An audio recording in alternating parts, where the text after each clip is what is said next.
reportage. Et enfin, il va faire beau, il va faire chaud aujourd'hui. 25 départements seront en vigilance orange canicule à partir de midi. Oui, coup de chaud en vue sur un large quart sud-est, température élevée aussi dans le sud-ouest où la barre des 40 degrés devrait être franchie. Conséquence, il y a un fort risque de départ d'incendie. Et pour éviter le pire, la DFCI, la Défense des forêts contre les incendies en Aquitaine, composée de bénévoles, se mobilise. Des équipes que Guillaume Dreschler est allé pour Europe 1 suivre. Reportage. Au cœur de l'été, Bernard Rablade, président de la section DFCI de Belin-Bélier dans le sud Gironde, part en patrouille tous les jours.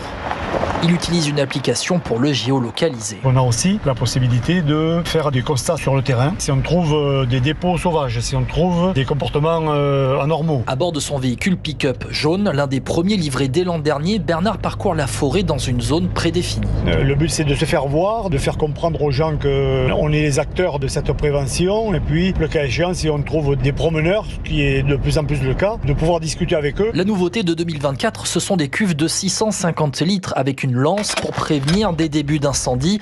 Nicolas Plessis, recruté cet hiver, est agent de surveillance forestière. Sur les mises en place, par exemple, des pick-up, il y a une citerne d'incendie, il faut les sensibiliser sur l'usage de ce kit, comment on l'utilise. Donc on essaye de leur faciliter la chose. Depuis l'épisode d'il y a 2 ans, la DFCI Aquitaine reçoit une enveloppe spéciale de l'État. 1 800 000 € ont été débloqués en 2023 pour prévenir les risques d'incendie. Plus de 2 millions d'euros cette année. Guillaume Dreschler et les équipes de la DFCI sont composées de plus de 1000 patrouilleurs bénévoles en alerte maximale, évidemment, pendant les fortes chaleurs. Évidemment, et qui sont là pour nous protéger.